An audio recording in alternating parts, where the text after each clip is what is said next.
Hello and welcome along to episode 3, or Toru, of the Joy of Yarn with Kiwi James yarncast. Woolcast, podcast, all means the same thing really. Obviously I'm a bit late for Christmas because life got in the way, so I couldn't quite get an episode out before Christmas, but I thought, oh well, I'll still go ahead and run with some of the things I wanted to say before Christmas came along. So it's post-Christmas, so I can't really say Mere Kirahimete e Horma, which is Merry Christmas to you all. So now that it's a new year, I'll welcome you instead by saying Hare Tauhou e Horma, which is Happy New Year, everyone. Well, I hope you had a good festive period yourselves and that Santa treated you well if you do put stockings out for Santa. Santa thought I was a good boy last year. I don't know why, because I was quite naughty in some respects, but nonetheless, I was happy with what I received from Santa. I'll show you some of that actually later on in the acquisitions section of this. Now, I wanted to wear my Santa hat too. That's another reason why I thought I'd still run with a bit of a Christmas theme, even though we're in the post-Christmas period at the moment. I knitted this Santa hat, probably about 10 or 12 years ago now. As you can see, it's in my multicoloured honeycomb type stitch, which people call my signature stitch, or some people unkindly call me a one-trick pony when it comes to my design work. Either way, I think it's a lot of fun. It's just a simple honeycomb for the band around here, and I've actually stitched the band down so it stays in place and doesn't come down. And then I just formed a long elongated triangular shape. I knitted it flat and then sewed up a side seam, so that's how I got the shape, as opposed to knitting in the round and decreasing. But yeah, I just used red as the dominant colour and white in between there to create the dots, and good old-fashioned pom-pom at the end. And so I tend to like wearing this every Christmas, funnily enough, because it's a handmade Santa hat as opposed to a bought one. But Christmas 2021, I couldn't find it anywhere. I just moved house, so I assumed it was in a box somewhere. So when it came round to Christmas 2022, I thought, right, I've got to get my Santa hat out. Where is it? And I rummaged around in my yarn closet because I thought I must have put it in there after I'd moved. And after several hours of rummaging around all through parts of the house and the garage, I finally found it. And the funniest thing was I found lots of other things in the meantime, and realising there's lots of things I need to tidy up and get sorted as well. The funniest thing about this Santa hat though, and I did think a lot about actually showing you the second part, it's actually a two-piece. There's another part to this Santa hat, and if you just wait one moment, I'll just get the second part out.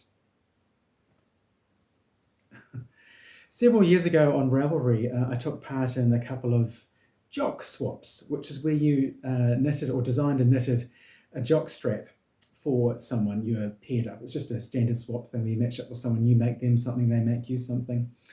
And I just for a novelty around that time, I did the Santa hat, and as a joke, also did a matching Santa jockstrap. So the straps are elasticized, so I knitted around a strip of elastic, and the waistband is also elasticized. But this is quite a cheeky jockstrap, as if they weren't cheeky enough with the back being open. But I did a fancy one that had a double pouch at the front. So inside there is the plain red fabric, which is the first layer. But this top layer in the honeycomb, to match with the Santa hat, actually sits forward so that you can put treats inside.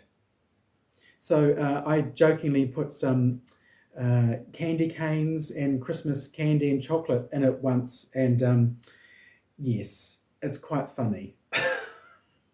Bit naughty, bit X-rated, but a lot of fun as well. So yes, one can always be coordinated or too coordinated. That brings out lots of fun. Anyway, on to other things.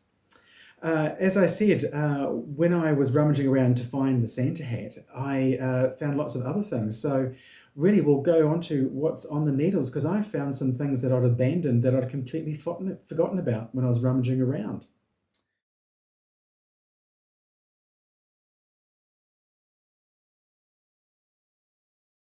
So moving on to what's on the needles. As I said before, when I was rummaging around to find the Santa hat, I was surprised to find things I'd forgotten I'd actually started that were hidden away in places. So we'll carry on with what you know about already. So we've got the Arne and Carlos yarn, Mountains and Fjords, which was a self-patterning yarn. I'm just doing a vanilla sock on that. Last time I just showed you the first sock. Well, I've finished the first sock now, which is great. And I'm up to the heel shaping on the second one. So I'll just get a little bit closer to the, you can actually really see the mountain fjord pattern coming through. So yeah, it does shaped. You could use your active imagination to think of fjords and mountains.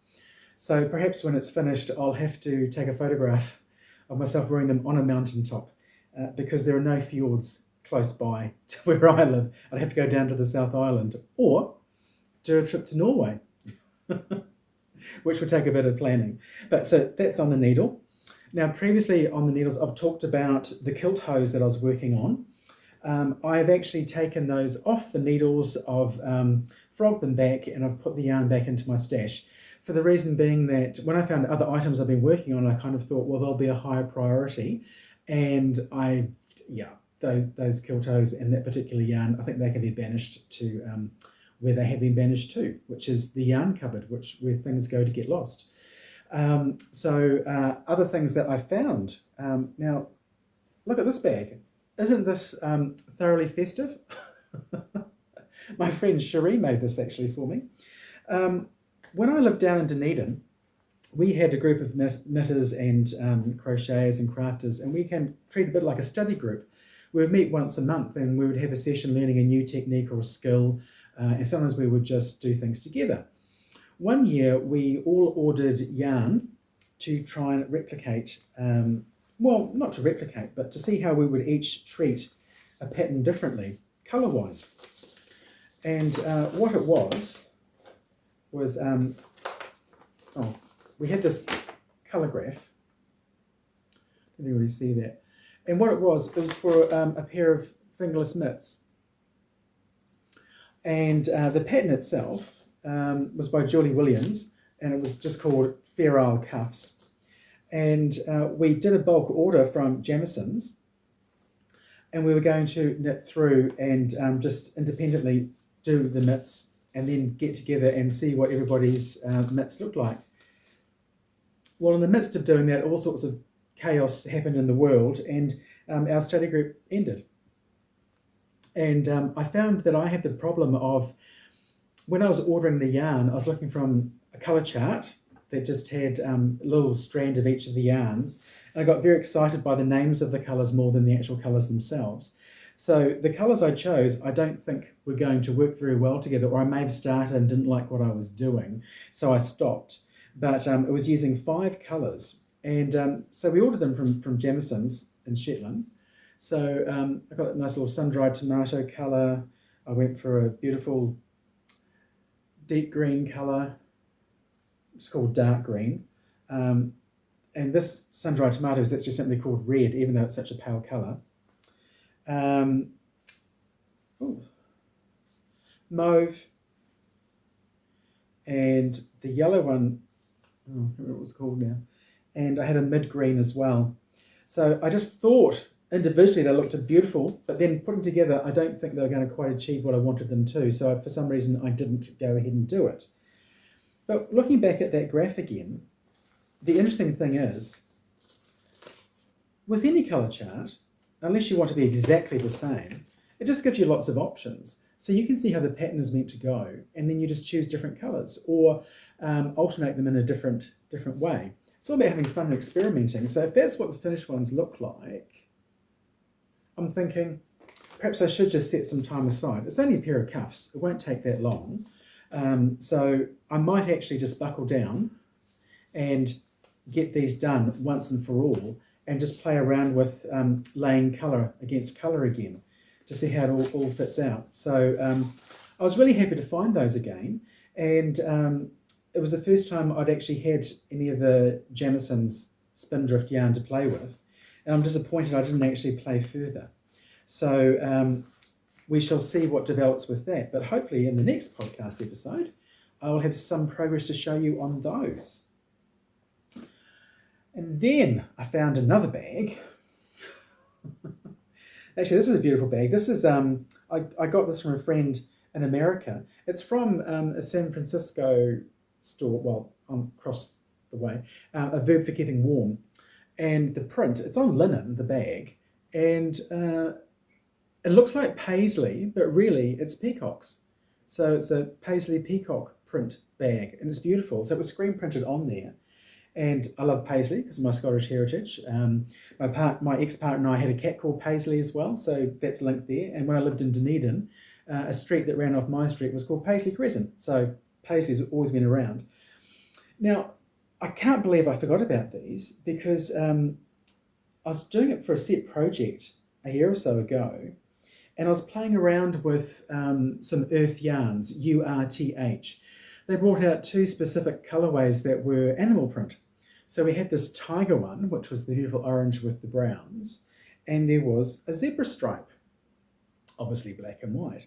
And I saw a lot of people buy them and then just knit the socks as they were. So you had a tiger sock or a zebra sock. But I wanted to play around with it a little bit. So I paired a chocolate patternile sock yarn with the tiger and created these socks. And I alternated them. So I started off with the chocolate on this one. And then on the second one, the matching one, I started off with the tiger just to be fraternal as opposed to identical twins. So they're an adult size for men, or I should say, they'll fit me. And I was going to do a child size as well because I had the cunning thought that it might be a father and son set. And with the zebra, I also had this bolder than bold pink in my stash as well. And I thought that looked quite good next to the zebra. So I started doing these. But obviously I got sidetracked at some point and just put them aside. So I was really happy to find those. And again, I was going to do a mother-daughter set with these. So I need to get my A into G and get stuck into those. And already I can, now that I'm thinking about it, I'm thinking, gosh, right, okay. Got my Arne and Carlos socks.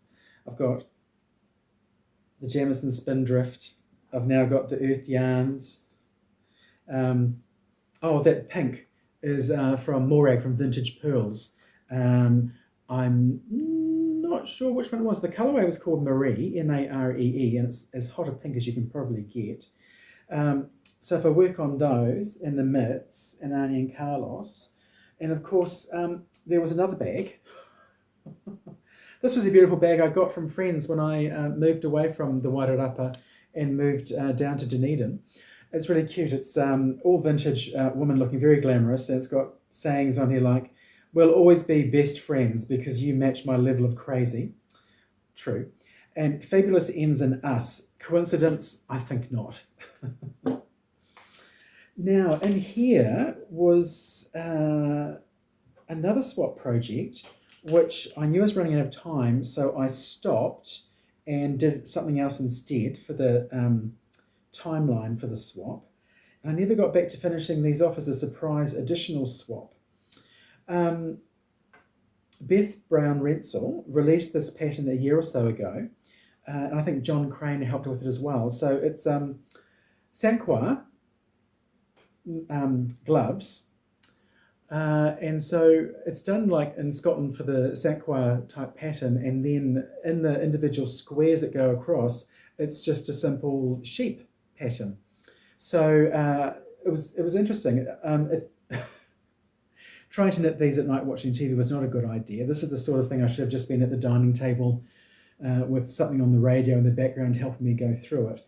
But I'd done the cuff, which stands out quite nicely, and then worked through. I got up to the point where I'd done 2 repeats of the sheep, and I was shaping for the thumb. And I think I just, there's some off the needle there. Stitch is just loose, ready to fall. And I just realised I wouldn't get the second one done in time, so I just switched and made something else. But that's something I do want to carry on with. And I have lost the labels for the yarn, because it's about 2 or 3 years ago now. But this was a new synthetic yarn, not wool-based at all, or animal-based. I can't for the life of me think what it was. So I'll rummage around more, and hopefully I will find the labels. But I did buy the yarn from the Felt Princess in downtown Dunedin at the time.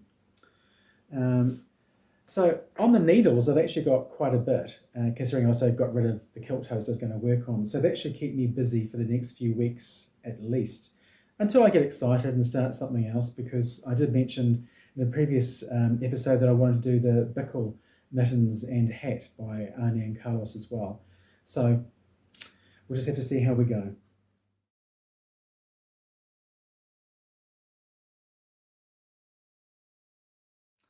Off the needles. The big project for me for December 2022 was, of course, the knitted advent calendar of 24 knitted balls by Arne and Carlos.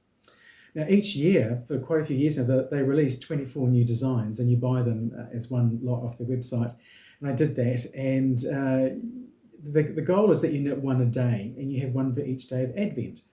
Each ball has a different pattern on, and what I've been so amazed with is that all the designs are somewhat different. There's been very little repetition or change over the years.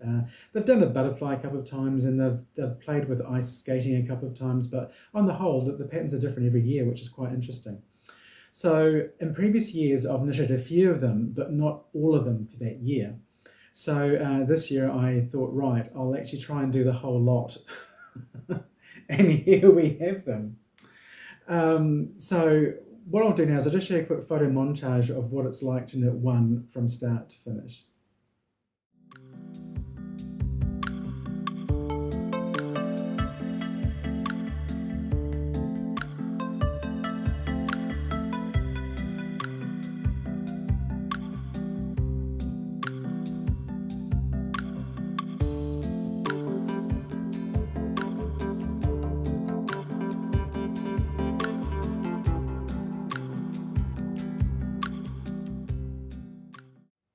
Now, the pattern itself called for using a double knit or 8-ply yarn and 3.75 to 4mm needles.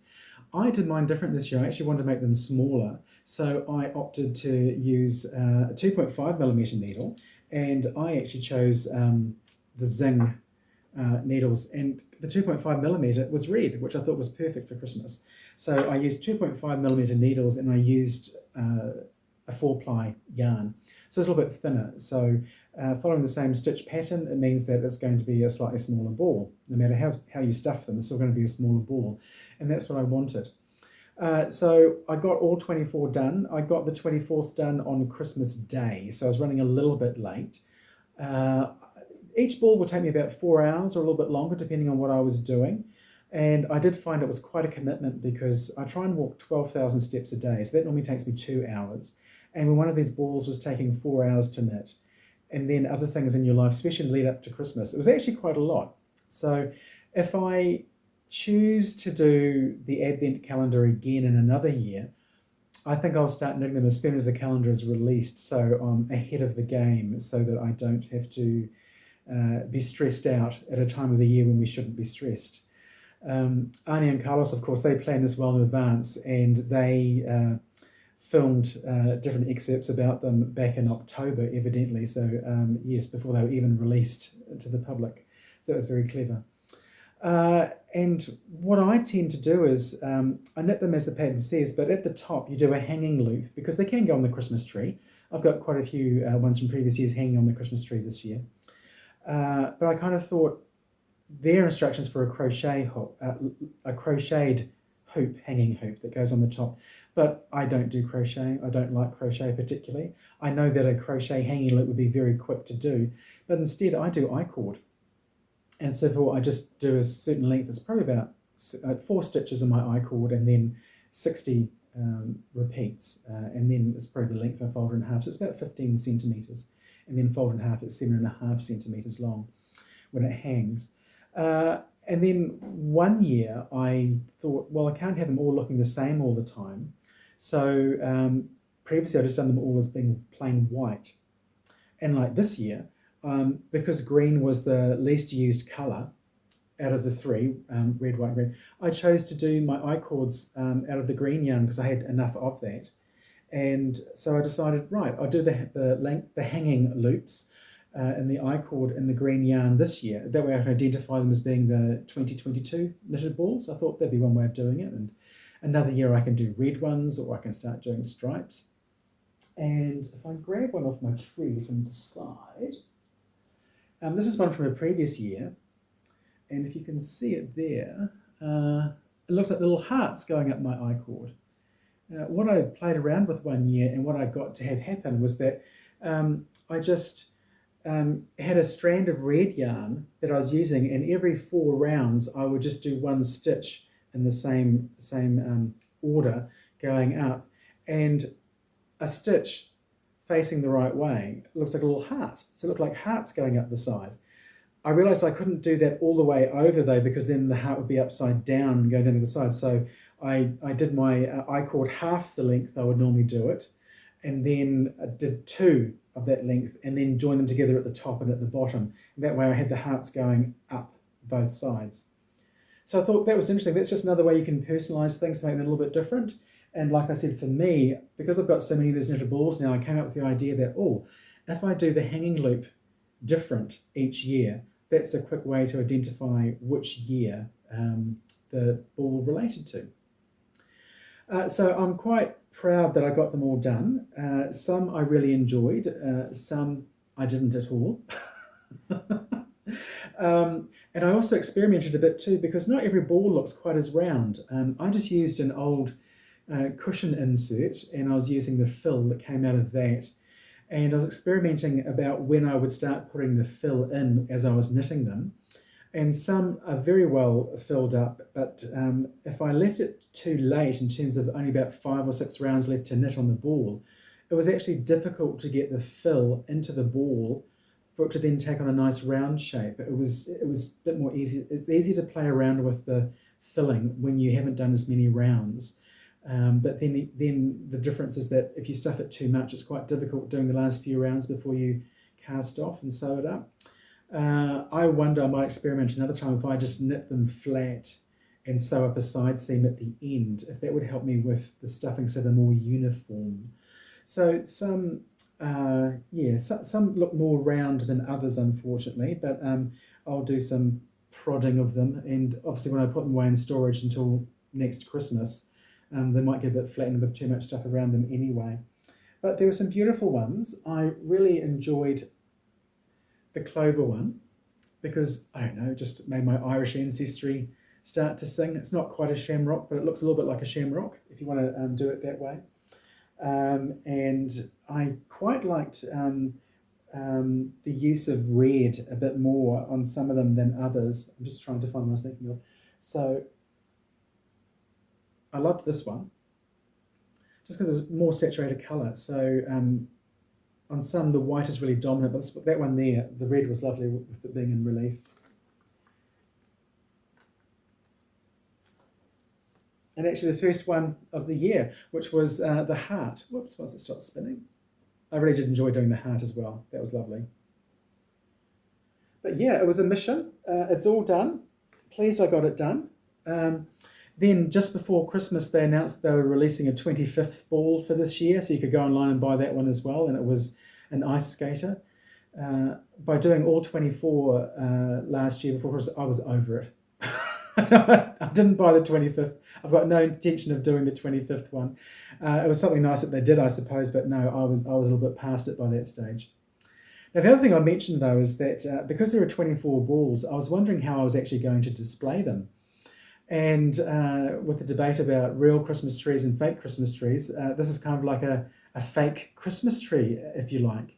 There's a company I've bought quite a few things from in the past based in Wellington in Cuba Street called Abstract Design. And they do a lot of Kiwiana type items and reference the past, and they laser cut shapes into perspex as well as wood, and they have different coatings of laminate on there for different colours of the wood. And they released Christmas trees this year. So this is like a Christmas tree. It's a little bit taller than what the camera will show here. But if I go down a little bit, bring it down, you can see the top is a bit like a flower. What this tree is, this is their version of the Pahutakawa. And the Pahutakawa, that doesn't fall over, is a tree that flowers in December. So we've nicknamed it the New Zealand Christmas tree. It has beautiful, it's got needles as opposed to a flower. The needles form together that look like a flower from a distance. and the needles will drop as summer goes on, and you get cracks in the footpath. You see the little red needles all collecting in urban areas, and we've planted a lot of these all along the foreshores and in urban areas. So when the weather is good prior to Christmas, we've got this beautiful show of red everywhere just prior to Christmas. Again, that's kind of why we call it the New Zealand Christmas tree. So I thought it was rather sweet that this tree got released. I love Purakawa myself, and it just happened to have 24 hooks to hang things on. So I thought for the Advent knitted balls, it was absolutely perfect. And so I was really happy to get that, and I think it goes really, really well. Purakawa are really quite special to New Zealanders, and because generally Christmas is summertime it is summertime for us, and generally we have good weather, I meant to say. We've had atrocious weather this festive period, and at the moment now, it's supposed to be peak summer, and it's pouring with rain outside. It's been a miserable 4 weeks, basically. We had, I think, 4 days of okay weather between Christmas and New Year, but it's been absolutely awful other sides of it. But yes, the Purakawa, we quite often put that on Christmas cards and a joke, because we send beach images, because while other people are in the snow freezing, we generally having a good time at the beach. But it's really part of our culture now also, the Purakawa tree. I mean, just like my coaster for my cup of tea there, I mean, that's a folk version of the Purakawa bloom that's on there. It's fun, all the different things you can get that have got Purakawa on, which influence us. So that was the big thing off my needles. I have been pottering around. I've got one sock done of the Arne and Carlos Fjords and Mountains, but I was bored a couple of days in a row, so I actually did some more mushrooms. So I managed to get 4 mushrooms done when I was watching a little bit of the tennis on TV. So using up some scraps I had lying around, so that's another 4 to add to the pile of mushrooms, and I must admit I wasn't terribly good last year at planting them. So I will head off and start planting these with more enjoyment in mind for 2023. Now, when I was rummaging around for this hat, I said it was interesting what I found. I found some projects that I hadn't worked on, that I put to one side, I'd completely forgotten about. I found something else which was kind of cute that I'd forgotten all about too. I found a gift bag that I'd received when I went to a knitting retreat several years ago. I think it was 2018, the Knitterquist Nights, or CAN knitting retreat. And inside the bag, I found, I mentioned Morag with that pink yarn before. This was something she put in as a free gift in the bag, and it's a car bumper sticker with Knitter New Zealand on it. And so I'd completely forgotten about that too. So I updated my car last year, so I'm going to have this car for probably 10 years until I update it, because I tend to hang on to cars for about 10 years. So I might just put that on the bumper of the car, or perhaps not the bumper, but by the license plate, something like that, or on the back window in the next week or so. And so when I'm driving around the country, people will know that there's a knitter on board. I mean, it's cute how people come up with different ideas. It advertises their business. It's got vintage pearls at the bottom. I've got no problem with that. But it's just something cute to identify me as a knitter in the car when I'm out and about. Who knows, I might get honked at for reasons other than my driving.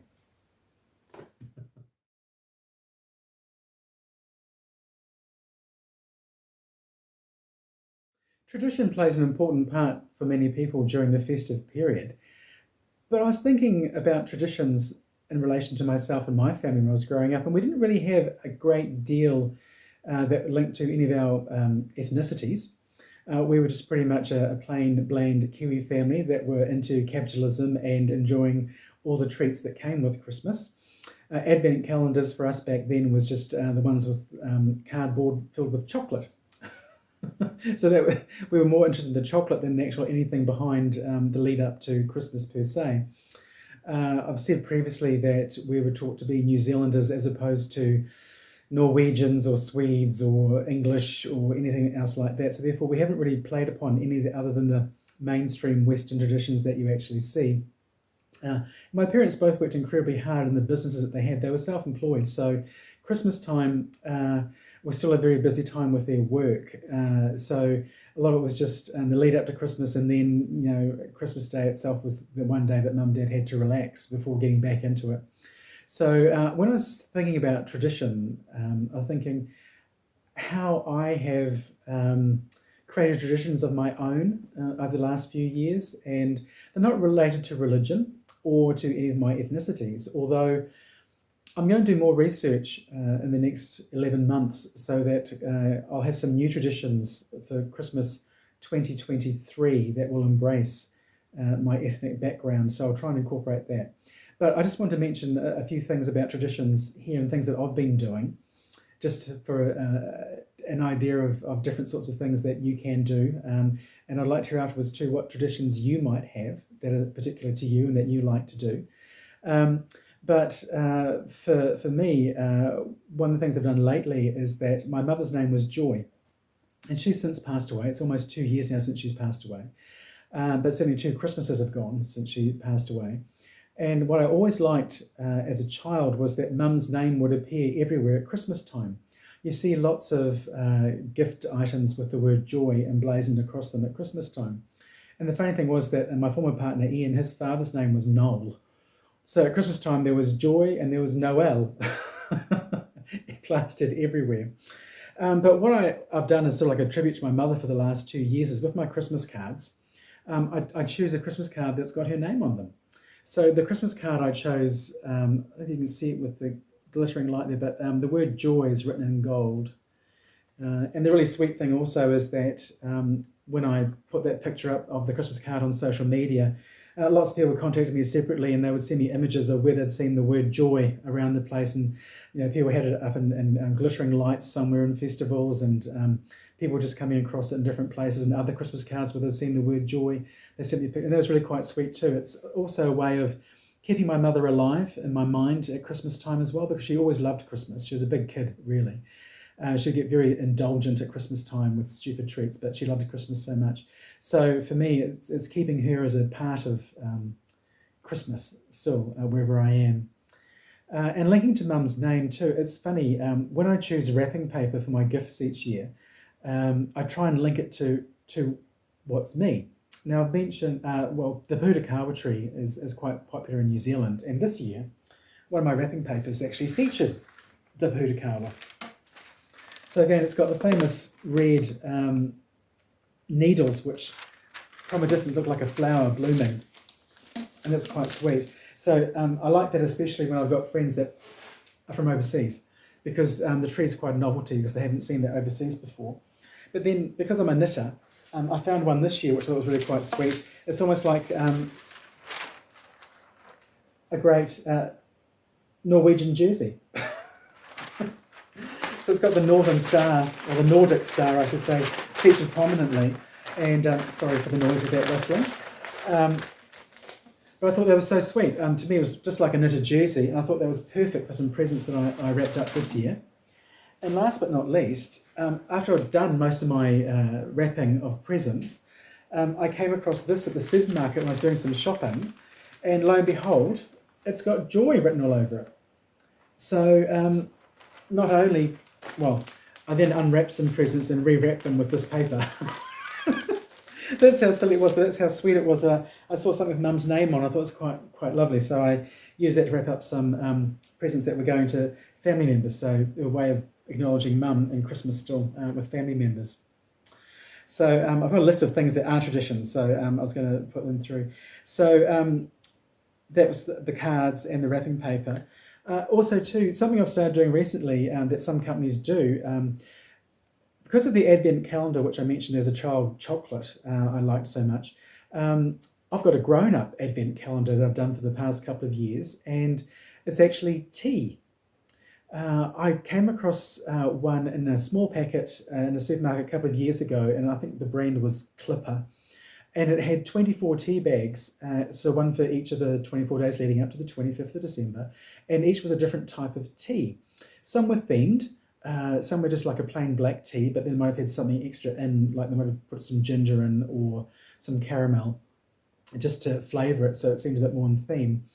And earlier, or towards the end, I should say, of September last year, I saw a friend post online that he was disappointed he couldn't find a tea Advent calendar, and he had a preference for loose leaf teas.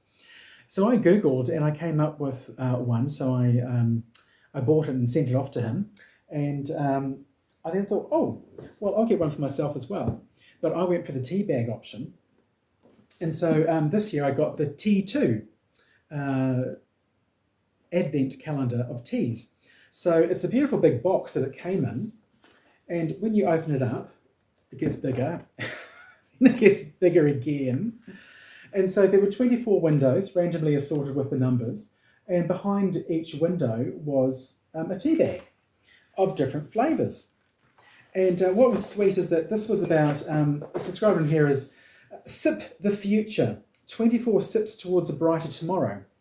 And it's all about taking time out for yourself as well. So on each window, there was a different message and things that you could do for your well-being. So this window here, number 18, is grow your own. I'm saying grow your own vegetable garden. Repair it yourself instead of taking it somewhere else. Be a volunteer. Treat yourself. Celebrate good times. Recycle. Ride a bike. Read a novel. Have a laugh. And I thought, oh, that's really quite sweet. So there are a lot of green teas in this one. I'm not a huge fan of green tea, but that was fine. My favourite out of all the flavours in there was a pomegranate flavoured one because it was beautiful. The 24th, the day before Christmas, was a black tea that did have gingerbread and caramel in it. One day was the Rooibos, South African type tea, and that was heavily flavoured with caramel too. Still tasted awful. I've never liked the Rooibos tea, not to worry.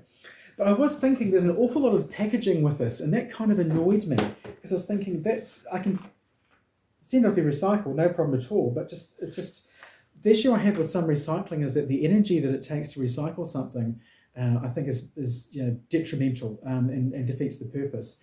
But I was thinking these just had little perforations in that you popped when you brought it out, and I could possibly get the teas, my favourite teas, through the course of the year, and put them back in and recycle this for next year. If I do that in the next month or so, I'll forget which flavours I put in which days, and I can put this away. Although I'm quite bad at putting things away in a very safe space and forgetting what that safe space was. I think we all are. But I thought I might recycle this for myself by putting new teas into all the little windows and popping it away. That way I'm not sending the cardboard off to be recycled anyway, and that it's already here. So I like the concept. I like the fact that it's an advent calendar that doesn't include chocolate, because there's plenty of chocolate as part of Christmas anyway. So that was something that I really quite liked. I thought it was just a nice modern twist on one. So imagine that, I don't know, I suppose it must be a coffee one for all those coffee lovers out there. I could imagine you could have different varietal beans, or you could have, no doubt, Nespresso do a capsule one. But that's if coffee's your thing. It's not my thing, but if it's your thing, you could look for something like that as an advent calendar. I can imagine it'd be quite nice. A different sort of coffee every day for 24 days. Christmas music. Oh gosh, doesn't this divide people? I love Christmas music, and I'm still a CD playing music fan. And my collection of Christmas music CDs has about 35 CDs in it now. This is probably 2022 is probably the first year I didn't buy a new Christmas CD. So I've got quite a few stacked up there by now. And of course, I do like Mariah Carey. I know a lot of people don't, but I quite like playing it. I mean, the whole album is quite good. But my favourite, which I always play on the 1st of December every year, is Michael Ball's album called Christmas. It comes from 2000. That's how old it is and how old I'm getting. He's quite famous for British musical theatre, and probably more famous in recent years. I think every year for the last 5 years, he's done some type of album with another singer, Alfie Boe, and they seem to dominate the UK charts this time of year in terms of being top 5 every year with their songs at Christmas. Well, anyway, it's just I liked the Michael Ball album so much because it had a version of Chris Ray's Driving Home for Christmas. And for many years when I lived in Greytown, my parents were still up in Hamilton, and that was like a 7-8 hour drive. And so I would drive home for Christmas every year, and I'd always have that in the CD player in the car, and it just became something that I always did. And in my house, when you come along for the whole month of December, there is Christmas music pumping out of the stereo for the whole time. In fact, now that we're past Epiphany, it is time to pack everything away for another year. I do sometimes get a little bit crazy, and because our Christmas is in summer, we sometimes celebrate a midwinter Christmas in July. And my birthday's in July, so sometimes I combine the two of them together. So sometimes for a week in July, I also bring out the Christmas CDs again and start playing it and make the house slightly festive. Of course, some people think it's a little bit strange, but I kind of like being strange. Another thing I've done is many years ago, I used to work in the jewellery business. I worked for a company here and in retail jewellery. And the first year I worked for them, I came across Swarovski. They make crystal. And there was a Christmas ornament they released every year, which came on a beautiful blue ribbon, and you'd hang it from a tree if you were brave enough to hang a piece of crystal from a Christmas tree. I thought, oh, that's really nice. I might buy that, but it was quite expensive, and I was quite poor back then. And I thought, tell you what, if it doesn't sell by Christmas, because I think the store only got 3 or 4 of them, so if there's one left over after Christmas, I'll buy it. And sure enough, there was one left after Christmas, so I bought that Swarovski Christmas ornament for myself. And then I continued to buy the ornament every year for the next 26 years. Now, I think the lighting's very bad, so you can't see, but behind me on the screen are all 26 of my Swarovski Christmas ornaments hanging up there. I have had them on the tree in previous years, but I had a tree which then, it was an artificial tree, and there was too much weight on the front, so it kind of nosedived forward, and I broke a few of them. Luckily, they got repaired, but that was a bit stressful. So I just hang them on the screen now, because there are lots of little hanging points on the screen. I might, once in the past, I actually lined the screen with fabric, which made things show out more. So yeah, possibly I'll do that again. But I enjoyed doing that. But then I decided that 2022 was the first year I would not buy the Christmas ornament, just for the fact that I have so many of them. It's just another thing. I don't need any more things. They are beautiful. I enjoy them for the whole month of December every year. But I'm just thinking, gosh, there are other things I could do with my money. But anyway, they are beautiful. I love the fact I collected them for so long, and it's a beautiful collection of them. But yeah, sometimes traditions come to an end, and I just decided that 2022 was the year that one had ended. Plenty of new traditions that I can carry on with anyway. Speaking of trees, as a child, Mum liked everything that was shiny and sparkly, so we never had a real tree. We always had artificial trees. And if there's some new type of tree that came out, like instead of having just green tinsel branches, if it had green and silver, oh, Mum got a new tree because that was special and it was different. And speaking of wrapping paper, when we were little, Mum would always buy fancy foil wrapping paper, very fancy, because her rationale was that we could use it again the following year, because the foil paper, the sellotape, would come off more easily. But then on Christmas morning, Mum would be, standing over us, telling us to be very careful as we open the presents and not to tear the paper. And when you're a child, all you want to do is tear the paper off your presents. So that led to some very tense Christmas mornings sometimes. What was I saying? Oh, Christmas trees I was talking about, yeah. So we always had sparkly Christmas trees, and Mum always liked Christmas lights. But when I was living in Greytown, a farm set up, started growing Christmas trees. And it was called the Classic Christmas Tree Company. And they would grow spruces and Douglas firs and all sorts of those European type trees we didn't normally tend to get here at Christmas time. Most real Christmas trees you'd buy would be just, radiata pine trees, or they just chop the top off one. And there's always lots of gaps on the trunk, and I just never liked them. But when that farm opened, I bought one year, and then each year after that I started buying them. In Dunedin, my little house was very small, so I didn't have room for a big tree, so I didn't really get a real one. But when I moved back just over a year ago, so for Christmas 2021, I drove past, and sure enough, the Christmas tree farm was still open, but they were saying it was going to be their last year. So I bought a real tree, and I was really happy that I got a real tree again, because it was that tradition. Or it was just felt really good that I was doing something again that I'd done several years before when I lived in the area. And then I heard earlier this year that they hadn't sold all their Christmas trees the previous Christmas, so that 2022 was going to be their final Christmas. So I went there again and bought another real tree for this year. And so it'll be the decision point next year for for this year, Christmas 2023. What I will do, will I find some type of nice artificial tree that will satisfy me? I'm doubtful. Or will I find somewhere else to buy a real Christmas tree from? Yeah, we'll have to see what happens next year. So we'll just see what happens.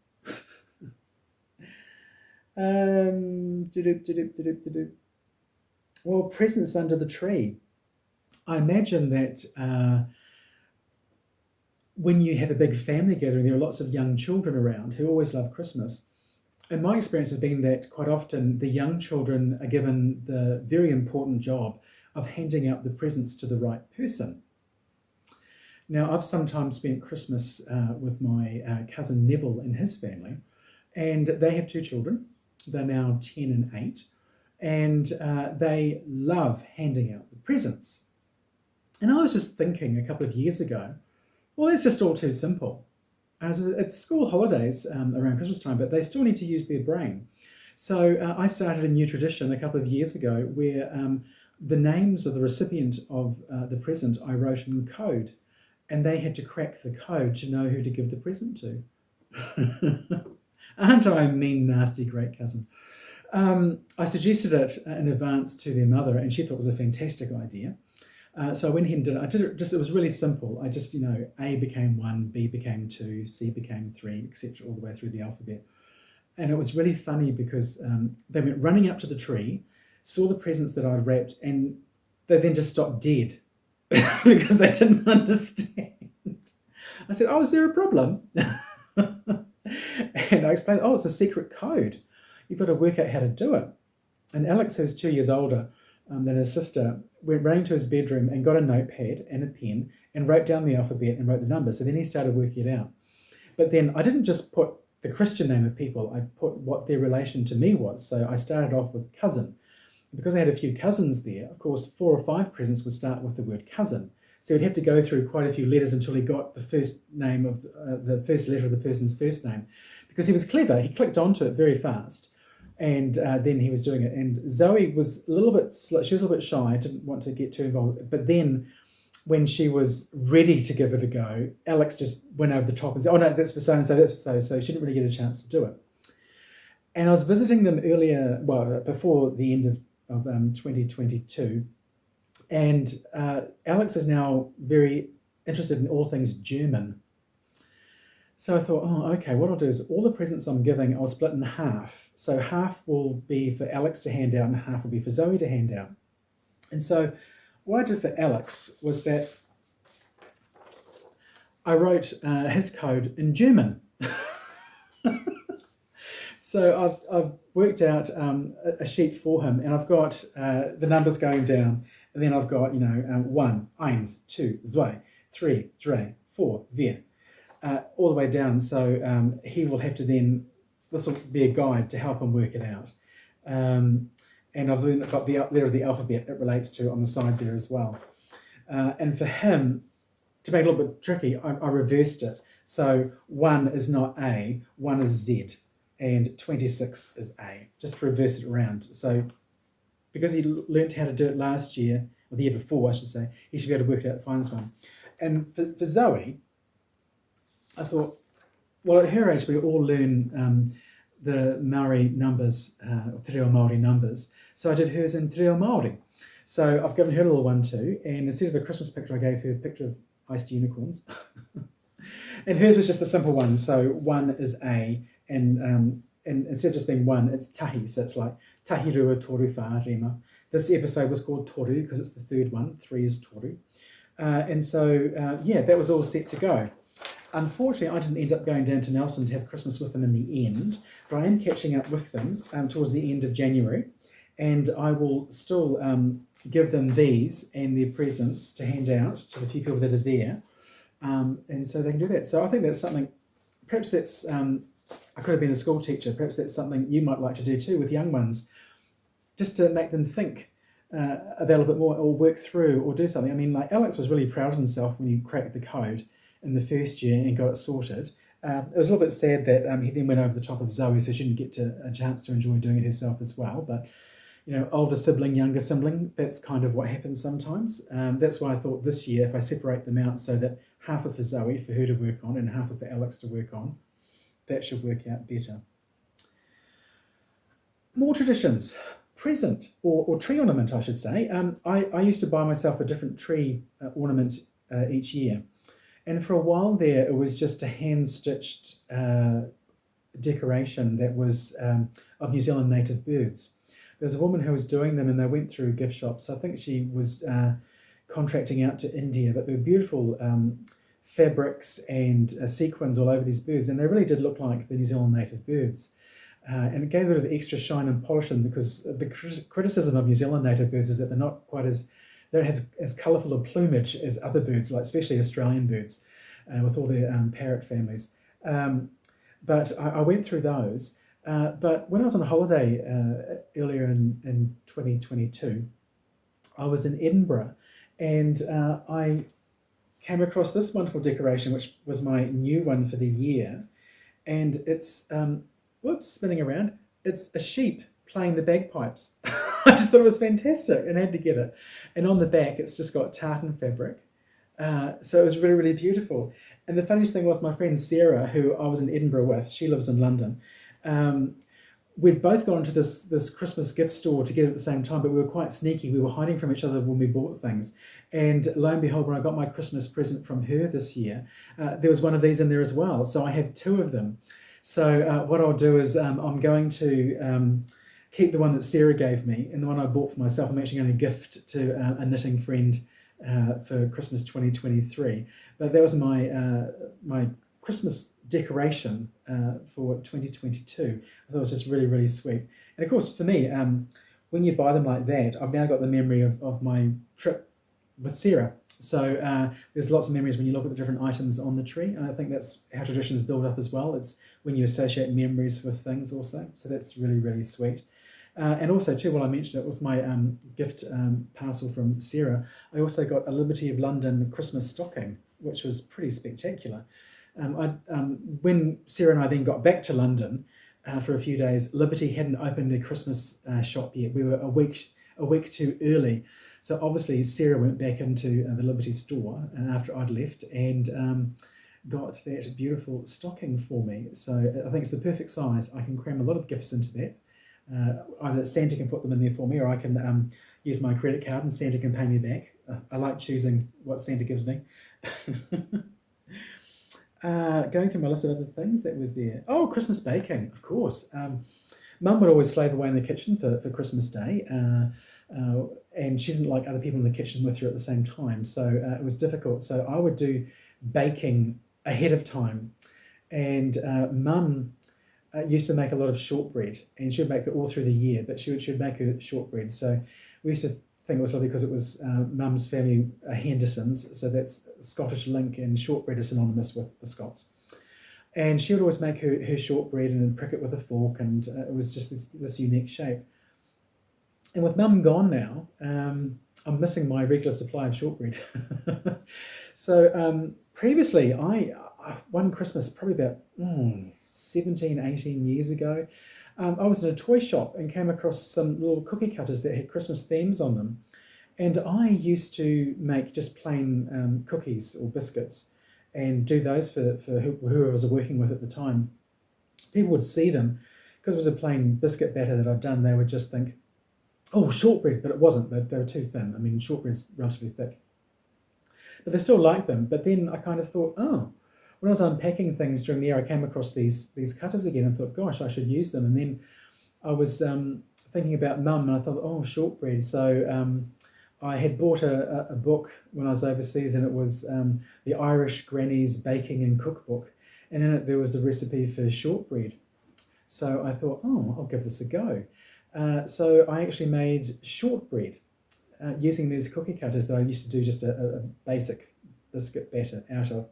And it was interesting, the challenge of doing it, because these cutters were very textured on the inside, And so therefore the mixture kept sticking to them no matter how much I floured them. So it's a bit challenging, but I got 2 or 3 really nice batches out of it and like one appallingly bad one. So I had to keep playing with the recipe to try and see what would work, because the recipe was designed for thick pieces of shortbread.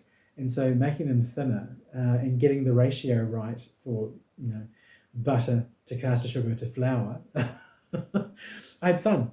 But here's just a few photographs of the process I went through with the shortbread this year.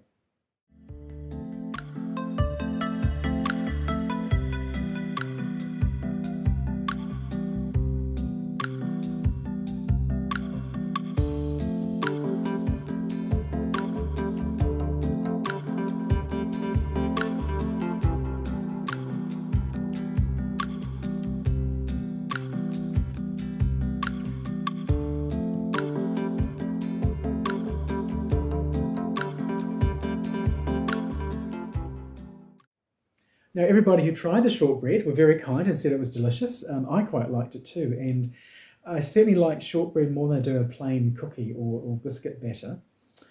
And I will do them again for Christmas 2023, but I think I'll go off in search of proper Christmas cutters that are deeper, just the plain metal shape on the outside as opposed to the top. And that way I can just cut them out to a better depth. I saw some Christmas tree shaped shortbread in a supermarket last year, so perhaps I'll just look for the cutters that can then do that shape. But yeah, that's something I'm going to keep on doing. I think I'll take over the shortbread making task from my mother now that she's gone. And the other thing I do, I came across just a recipe in a magazine. It was not even a recipe. You don't bake anything. It's just putting bits together. Mini Christmas puddings. And you use a Mallow Puff biscuit and you just melt some chocolate, pour it over the top, and then add some other bits and pieces on. But they always go down a treat whenever I take them somewhere, normally sort of like a party before Christmas. Because if I make a batch for myself, I'm not going anywhere. I eat the whole batch myself. But here's a few photographs of making those as well.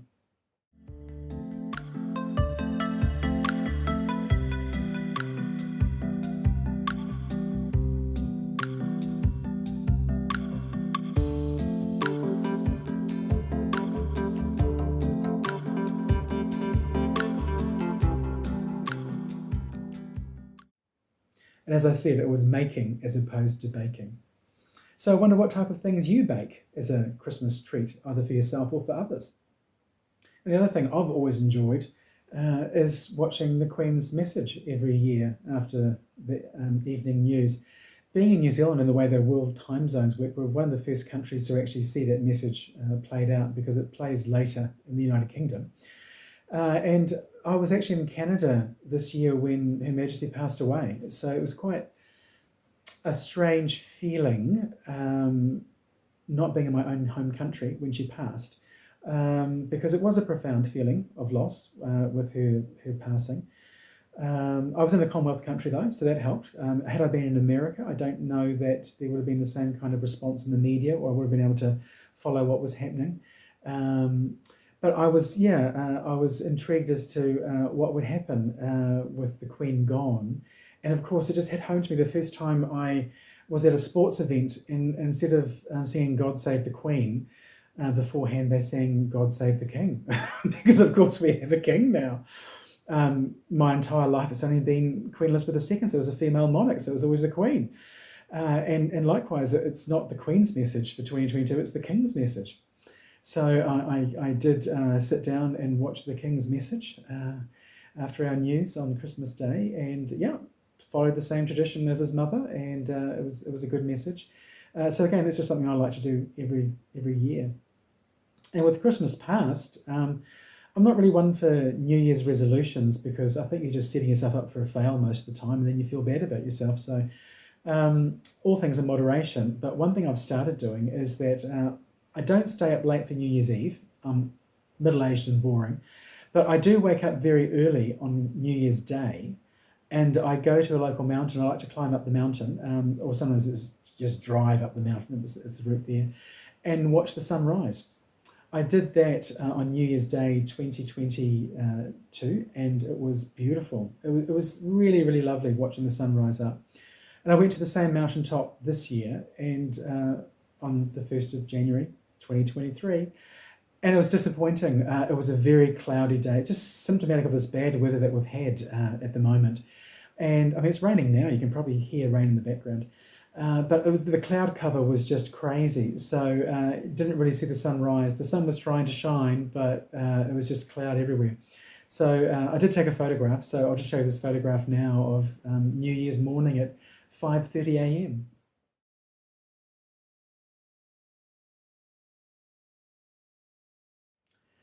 Now, that was quite a few of my traditions, and I'd like to hear about some of your traditions.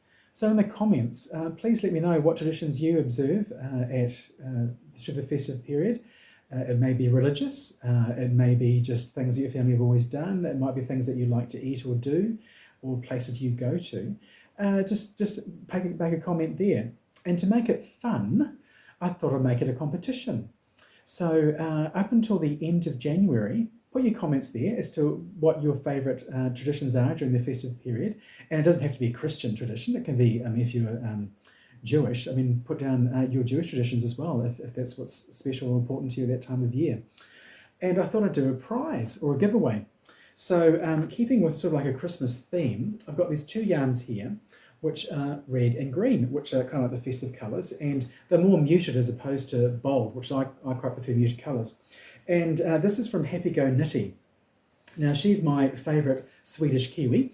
Helene, she has that yarn company. She's based up in Auckland, and she's a lot of fun. I really had a lot of time for Helene. And she was visiting Dunedin when I was living there. She did a trunk show at the Felt Princess yarn store, and I picked up these skeins. I had a project in mind, but I've got thousands of other projects in mind, but I kind of thought this would play quite nicely. So this yarn is fingering weight, 4-ply, and it's the Mardi yarn that she had, and it's 60% superwash merino, 20% silk, and 20% yak. So it's lovely and soft. It has a slight halo effect on it, but very fine halo effect. It's just really, really beautiful. And keeping sort of like the Christmas theme, this muted red is called Pohutakawa, in honour of the Pohutakawa flower. And the green one here is called Silver Fern. And Silver Fern is also quite special to New Zealand because we call our netball team the Silver Ferns, but also too it's a piece of our botanical uniqueness. There's a fern called the Silver Fern, and the top side is green and the underside is a silvery colour. And people have used that to guide their way at night if they get lost when they're tramping, because light will reflect off the silver. And it's just, part of New Zealand. So Pohutakawa and Silver Fern.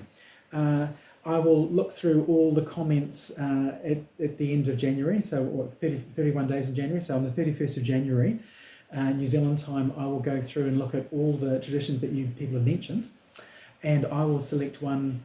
It might be randomly, it might be the one that just hits me the most emotionally, or yeah. So I'll choose somebody, and they will get these two beautiful skeins of yarn. Got to be in to win. Leave that comment.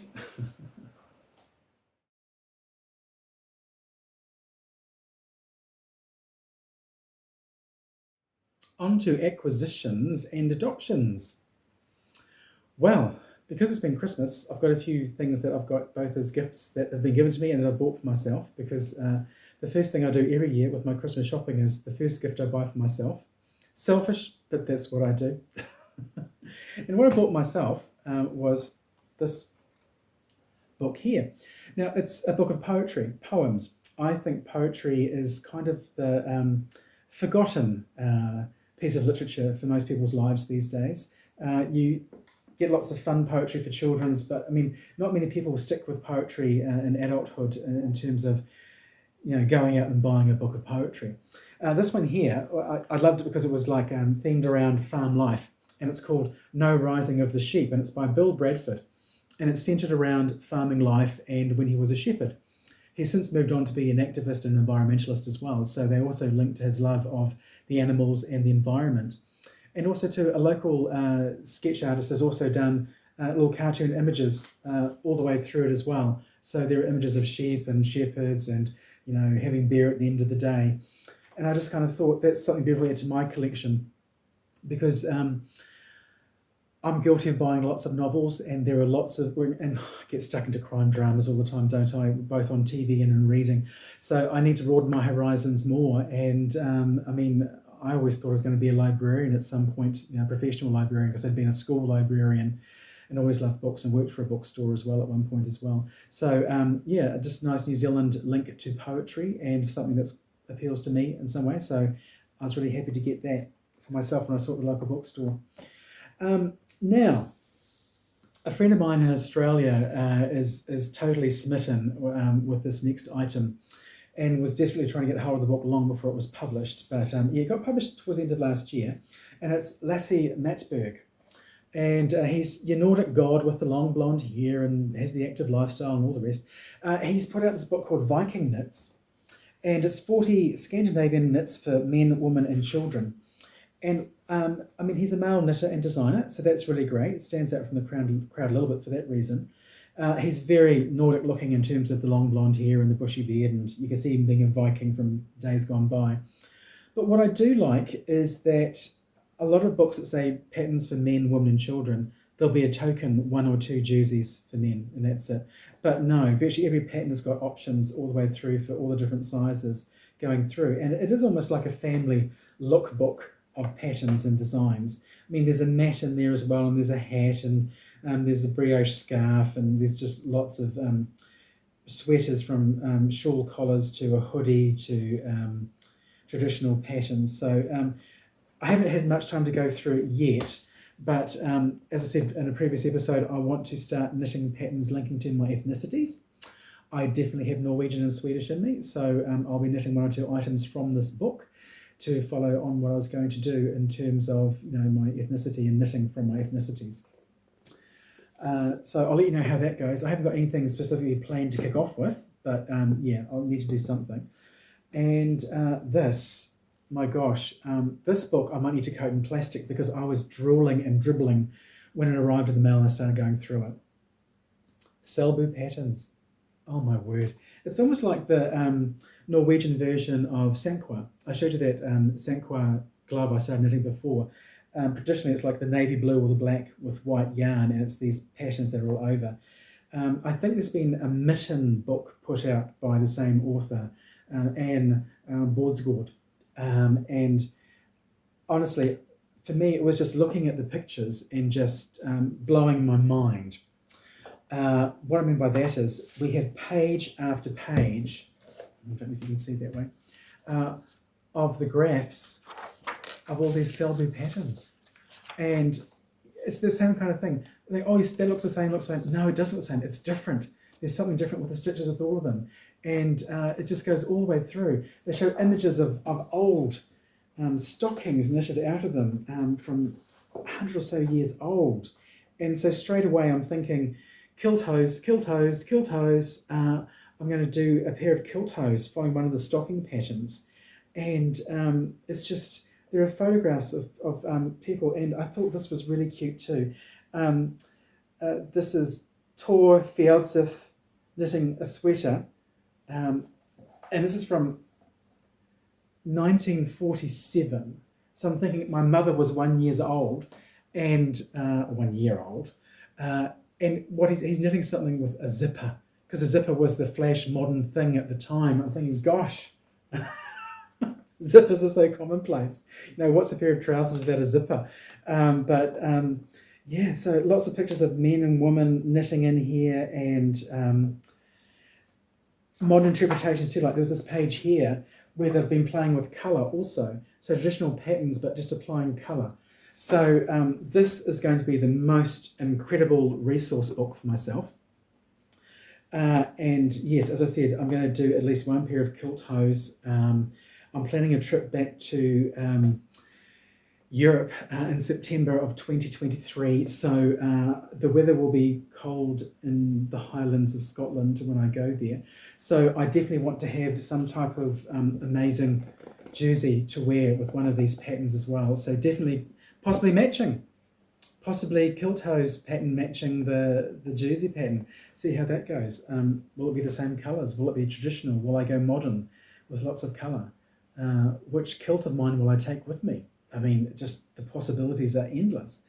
But yes, I got this from Book Depository. And oh my gosh, as I said, I just spent 3 hours turning the pages slowly and almost dribbling all over it because I was just so excited. And I'm thinking, gosh, the detail that was put into them back then, and how quite often they would just do one repeat of the pattern, and then it was in their mind and they would just keep knitting without the pattern anymore.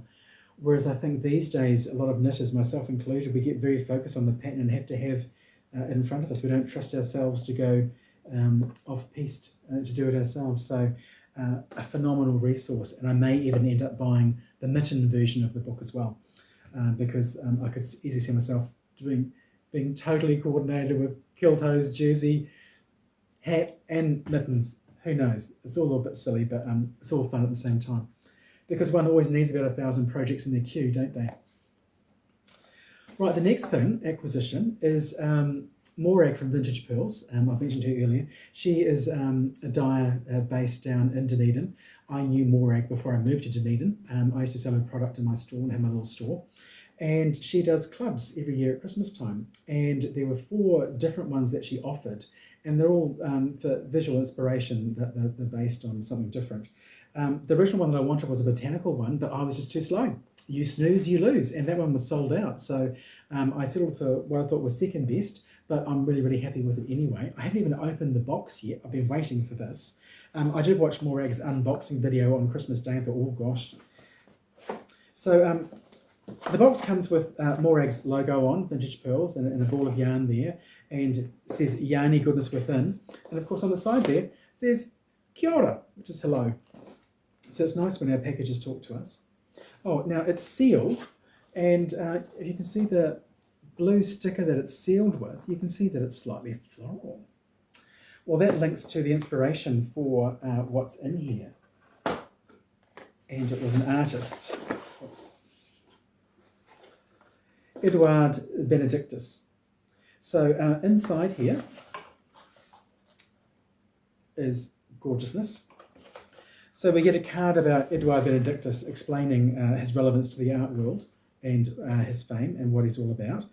Also a link to a website all about his work as well. He's artist, designer, chemist, composer, and inventor of safety glass. Everyone likes safety. And, oh, he died 11 days after he got married. That's sad. But there's a link to find out more about him, and then it ends with wishing you a safe, healthy, and happy holiday time from Morag. Thank you, Morag. So this one is 2 skeins of yarn. So one is a solid colour, and one is self-struck. No, it's just a mixture of colours there through it. So one is inspired by the other. So the pale blue, which is there, which is inspired by the lakes in the South Island, the Alpine lakes, with that misty, beautiful turquoise blue colour they have, and it's shown through in here as well. Feels actually quite soft. This is a different base. This is, okay, merino and nylon. This one's called Eduard, after him, and Benedictus. his first name and his second name are the 2 yarn colours here. Yeah, so it's a sock yarn, superwash merino, and nylon. Now, when Morag did the unboxing, she was saying what type of projects you could possibly make with them. And she was talking about sock patterns, and straight away when this one came up, I thought, oh, Jaywalker. 20 seconds later, she mentions Jaywalker. So I kind of thought, yeah, we're on the same wavelength completely with that. So I might end up doing a Jaywalker, or I might do a Jaywalker sock, but stripe it with blocks of this colour as well, so that it will kind of reinforce the stripe in here, but really go through. So that's the thought. And in here there's also some soak to wash woollens with, and it's Pineapple Grove, Pineapple one. Fudge, always like a bit of fudge. This is Russian chocolate fudge. So fudge is delicious. And in here on rubber band is some stitch markers and some little cards to put on. So with the artwork, it's a little card with a little hole punch at the top, and you can put on there, and it says, I made this for you. It took ages. Please treat it with care. Hand wash in cool water or machine wash on a delicate cycle. Do not tumble dry. Lay flat to dry. So that's probably about 10 of those. you can put on garments that you've made. And obviously if I make some gifts out of those two, cards will go on top of those as part of the gift. Another little sticker of the same that sealed the box shut. Oh, there's a few of them that have fallen around in here. Oh, there's even more of these cards. That's nice. With the I made this for you, it took me ages. Then there's a bookmark, and the bookmark features some of Morag's cats. Morag is a big-time cat lover and has a lot of cats. And in here is a calendar for next year, beautiful calendar with sort of like in the background, I don't know if you can see, it's got like a image of knit fabric. And then on the front, another family portrait selection of her cats. So that's beautiful. So I don't buy many yarn clubs actually, because I know it's just one more thing for me to end up trying to make, or it just gets put into the stash and forgotten about. But I've always loved the work that Morag does, and I want to support her, and I really appreciate the effort that goes into doing these sorts of clubs at that time of year. And this is really, really beautiful. So I will be doing socks. I'll definitely do one pair of Jaywalker socks, and then I'll decide what I will do with the leftover yarn, because it's two 100-gram skeins, so technically you could do 2 pairs of Jaywalkers, but I think I'll do a pair of Jaywalker socks and then look at doing something different with the remaining yarn. What that different thing will be, I've got no idea. But that's nice, and that fudge won't last the day. They'll be gone tonight, watching TV. Now, I have to confess to an embarrassment of riches. Slightly before Christmas, a friend of mine got in touch and he said, James, a friend of mine has passed away and she had a yarn stash. Do you want the yarn stash?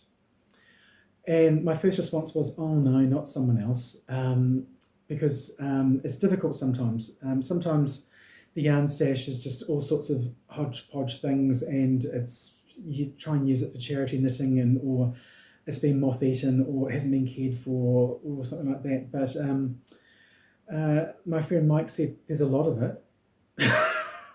I said, oh, okay. So he came over a few weeks later, and it was 5 big plastic storage tubs of yarn. And I thought, holy, what have we got here? And it is the most beautiful yarn, and it took me on a real journey back down memory lane, because I'm familiar with some of the yarns that were knit in my childhood and that I've knitted with as well. It's this delightful woman who used to buy in sweater lots, and some of the boxes had the sales receipt from Knit World in Christchurch from when she bought them many, many years ago. So I'm not going to show you 5 tubs worth, but I'm going to show you just a few that I grabbed out of a couple of tubs, just to give you an idea of what is in it, and it's quite amazing. Now, it's amazing how some yarn brands have lasted and some have just fallen by the wayside, and how in New Zealand, our knitting history is kind of linked back to Europe and more particularly the United Kingdom. So, and well, honestly, like Shepherd is a brand that we've had, and this is the Shepherd Classic Red Label, and it's in a crepe. So a lot of crepe was popular in the early 1980s because it didn't pill as much as some other fabrics in terms of the construction of the yarn. And I hadn't seen this for ages. Actually, I haven't seen crepe for a long time in yarn stores, mainly because I've been looking at more hand-dyed stuff. And I can honestly say I have not seen an indie dyer use a crepe yarn. It's mainly been commercial dyers. So Shepherd just flashed me back to buying stuff myself as a young person when I was knitting, and Red Label. So that was just that, and yeah, it just kind of threw me. And the big one too with Origins, Shepherd Glen Mist. Oh my gosh, Glen Mist was legendary in New Zealand in the 1980s in terms of the yarn to go for. Again, it's a crepe, so it's been plied so that it's not going to felt as well. And that was Red Label. This is Black Label, so this is the best stuff. So again, the 50-gram balls, and oh, it's just amazing. I was just blown away by it. And she had some balls of naturally luxury double knit, And this was hysterical because I have bought some of this yarn in the past and I put it into a calf facet Persian poppies vest that I did. And there's some of that in my stash, definitely. This one is like a mix that's got some alpaca and I think mohair, sorry. So it's wool and mohair 50-50. And so it's like, oh my gosh, I've had that yarn in my own stash. So that's adding to it. And Patterns Totem. I think Totem takes me back to the 1970s even. So that was also a very popular 8-ply yarn. And oh my gosh, your 50-gram balls and patterns with the old beehive logo. Oh my, that was just memory lane again. It was just, I was just like salivating over it all. And sticking with Peyton's Fireside. All these names from my past coming back to me in terms of the yarns that we had or were in Mum's stash. My mother had this big wicker basket, which it was shaped up. We used to call it the Alibaba baskets. I don't know if that's culturally insensitive to call it these days or not, but it was this beautiful shaped, dark brown stained wicker basket with a lid on the top. And her yarn stash was in there. And so I would sometimes be able to sneak in there and just tip the whole thing upside down and get bits of yarn out for something I wanted to work on and then put everything back in again afterwards. But yeah, there's definitely Peyton's Totem in Mum's basket. And then probably from the 1990s, Jo Sharp, who was an Australian designer that was really popular for a period of time, then brought out her own yarn range as well. So this is a mustard colour, and I used to buy a few oddballs of Jo Sharp to throw into things back in the day. I'd go through sale bins and grab some. So to have like a sweater load of this mustard, oh wow, I can see myself doing an Aran sweater, Aran jersey out of this mustard Jo Sharp, definitely. So that's beautiful because it says it's an 8-ply, but it's almost like an Aran weight anyway. So I would do a gauge swatch and see how to go, and I might find a nice Aran sweater pattern and have a go at doing that. And Crucci. Yeah, Crucci is another brand. Well, it's going around now still, but they used to have lots of different ones. But what's so funny, this is a Perrindale yarn. It's Crucci Clan Stewart. I've never heard of this one. But again, linking into the Scottish heritage of a lot of people in New Zealand. Clan Stewart. So again, machine washable and just 100% pure wool. So that's why they were Dunedin based, Crucci wools. I mean, it's just, I think it's almost like an archive of yarns. But I'm saving this one till the end to show you because I honestly think this yarn must be 60 years old.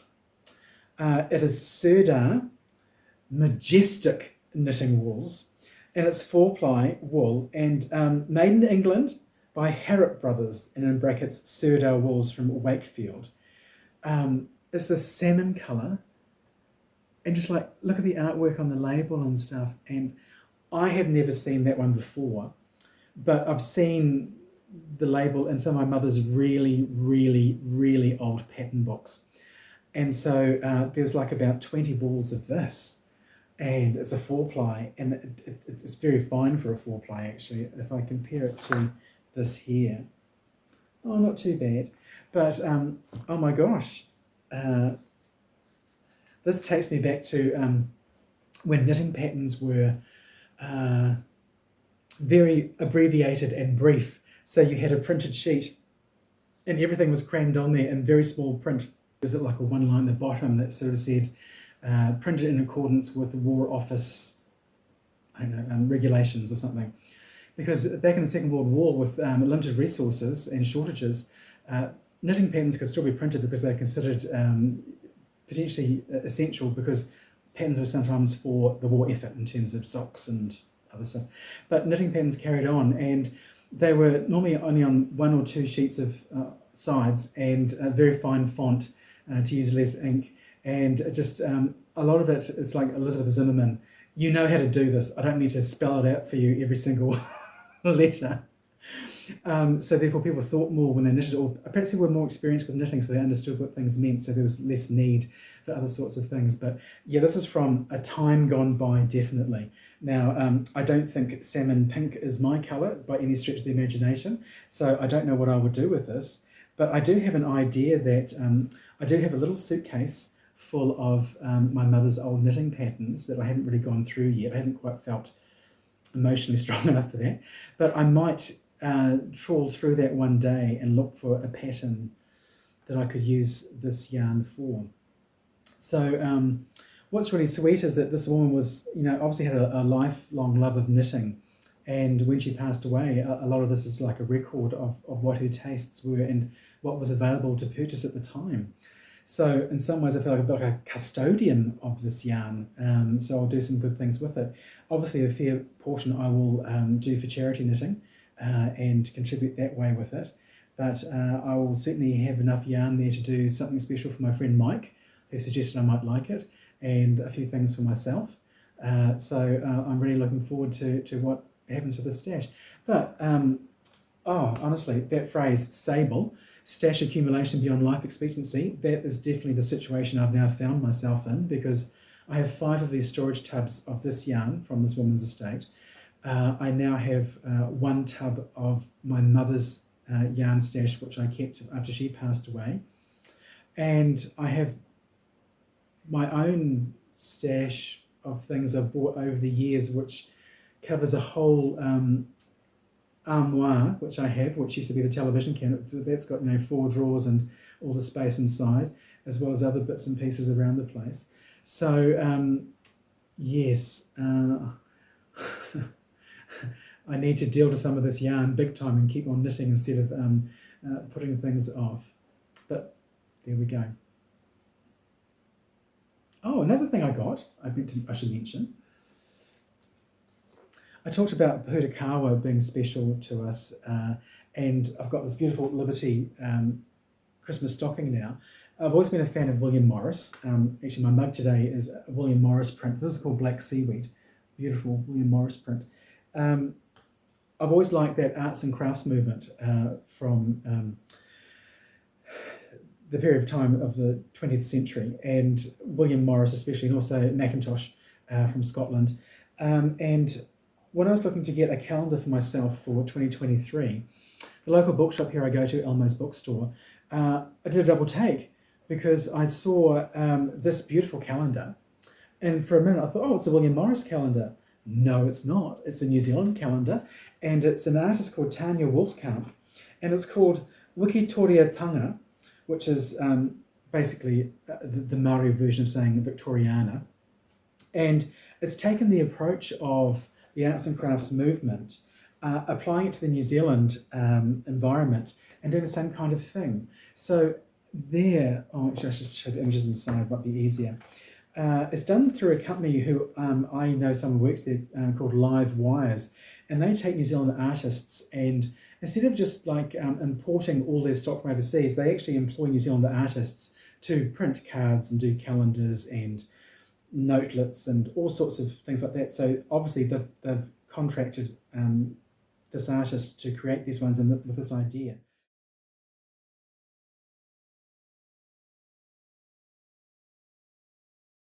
Sight and sound. What I've been watching and reading. I actually went to the movies last weekend and saw The Banshees of Inisherin, which is a Colin Farrell film set in Ireland. Well, actually on an island off the coast of Galway, which is where the Aran Islands are. It was actually quite a good film. I really enjoyed it. I think it's the best work that Colin Farrell has done in a number of years, actually. And a point to note, there's some very nice knitwear in it too. Colin wears a beautiful reddish burgundy coloured sweater, which has a really unique knitted collar with, it's quite an elongated collar, but it's curved around the points where it comes down. And then there's a sailor on the wharf with a beautiful bright blue, I wouldn't say Gansey, but it's certainly a beautiful sweater. It's all done in the Irish tweed type yarns. So it's beautiful seeing those, just to pinpoint it. So that's a great film if you want something to see these holidays that's on. As I say, it's his best working in a number of years. I love the Irish accent, and I loved the landscape of the film, because I was on Inishmore last year as part of a tour and absolutely loved being out there on the islands. It's such a beautiful place to be, and easy for them to film because it's set as a period film, and of course the landscape and all those stone walls they haven't changed. They still look like that. So it was a great location to shoot that film also. Television, oh gosh, I've been watching far too much television, but I've also started going back to watch Outlander from Series 1. So I've made it through Series 1 and I'm halfway through Series 2. I won't comment on the knitwear in Outlander Series 1 where it's set in Scotland because, well, everybody raved about it at the time. I'm not convinced about the authenticity of what it would be from that time. Too much in the way of chunky knits, I think, than what would have been the norm. But that's just my viewpoint. I'm not a historian in that respect. I haven't researched it to any great degree, but just the fact that people were knitting stockings back then, I just don't see how chunky knits were part of the equation. Yeah, that's just me. But I'm enjoying it. It used to be on a mainstream channel here, but then it got switched to a pay channel. I lost track of it. I had the first 2 series on DVD, but never watched the end of Series 2. And I think they've done 6 series now, so I'm going to be ploughing my way through those until I get to the end. So it's all fun and games. But also, too, I mean, it's just... this is the time of year when normally I'm out and about doing lots of things, but the weather is so bad. I am cooped up inside watching a bit more television than I normally would. And normally reading-wise, I'd be doing some reading too, but I just haven't had the enthusiasm to read anything. I bought that book of poetry for Christmas, and I've got 2 or 3 novels on my bedside table I haven't opened yet, but I need to get in the mood for my reading, I think. So it's just easy to switch on television and watch things, I'm afraid.